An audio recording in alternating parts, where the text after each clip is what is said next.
தந்தி பார்வை செய்திகள்.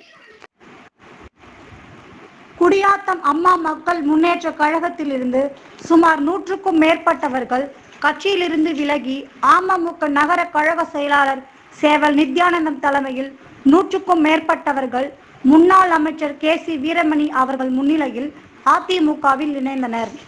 இந்நிகழ்ச்சியில் கழக அமைப்பு செயலாளர் ராமு, நகர கழக செயலாளர் JKN பழனி மற்றும் கழக நிர்வாகிகள், தொண்டர்கள் உடன் இருந்தனர்.